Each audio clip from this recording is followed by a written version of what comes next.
Sometimes things just don't work out as they were planned in the development process of games. Such was the case with the indie game Explodemon. Having been in production for over 5 years, losing its Xbox Live Arcade slot, and seeing publishers turn their back to it in the times that it was most needed, it is no stranger to misfortune. Being announced on the same day as Explodemon, also featuring a self-exploding protagonist, certainly didn't help things either. For many gamers and publishers, the game became obsolete even before it was completed. With a lot of dedication from the team at Curve Studio, the game still got completed regardless and is out on the PlayStation Network for all to play right now. But can this game still impress though? Was it worth all this effort? Let's dive in and find out. As stated earlier, Explodemon is an exploding hero, or anti-hero rather. You see, someone who just randomly goes boom all the time, you generally want to keep away from everyone else. So Explodemon is kept in stasis for the safety of the entire planet. However, this changes when one day the evil Vortex aliens attack, as he is now the only one who can put a stop to that. The shallow story is told through comic-like panels that portray the comical nature of the game very well. It is all light-hearted and there is some funny dialogue to be had too. During gameplay you can also run into some extra conversations with characters, most of which are just there as fun distraction, often making jokes or just exploiting Explodemon's seemingly failed linguistic comprehension chip. In a nod to the old days when translation was more of an afterthought, resulting in some hilarious lines, Explodemon talks in full-on English. This can result in some fun lines here too.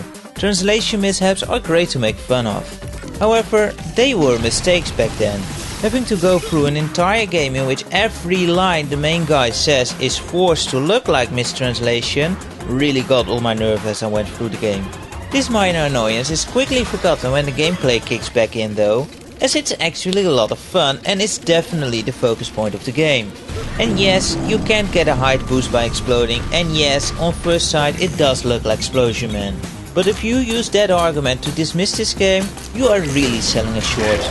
You see, there is much more going on here. The game is a platformer, but it also puts heavy emphasis on combat. You need to blow those pesky vortexes out of the way. You do this by exploding, preferably right in their faces. The closer you are, the more damage you do. There are also some mild combo and counter mechanics going on to keep things interesting. Explodemon can also use his explosive nature to give him a running boost for some extra momentum to cross hazardous surfaces or run through enemies. As for more traditional platforming skills, those are very important too. It really seems like Mega Man X has been a big inspiration for this guy, not only judging by his looks, but also with the sliding and wall jumping abilities he possesses. It all feels and controls good, and once you get the hang of things, it's a real blast to go through the levels. You'll also constantly be picking up new powers to add to your repertoire of moves, and you can buy some upgrades in the shop to further enhance Explodemon's self-combusting prowess.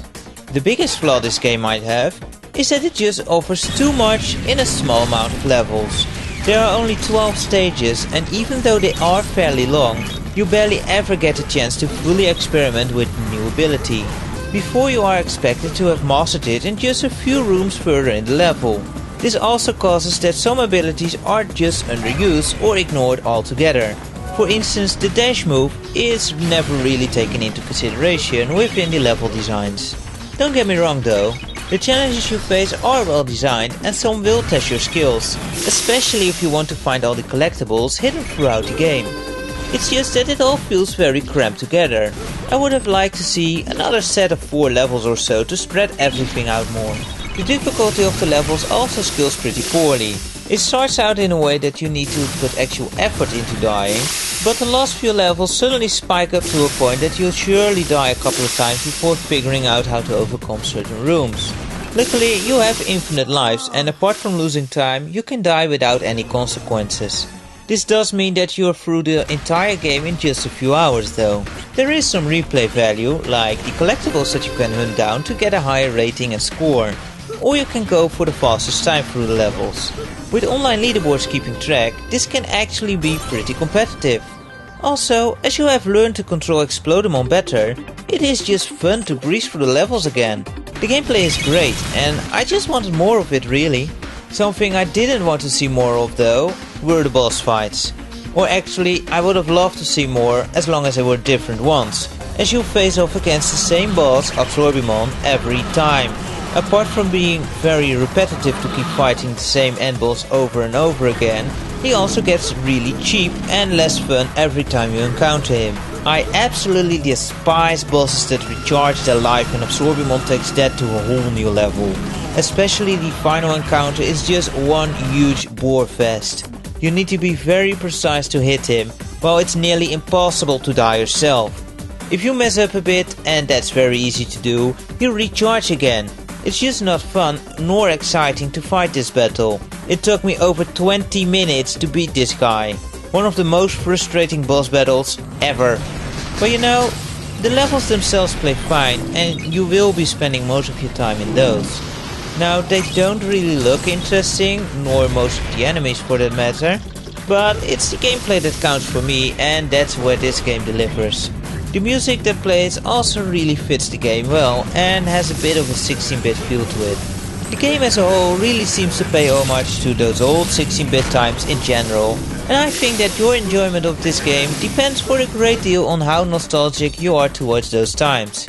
It's short but fun. For just $10, this is definitely worth it in my book.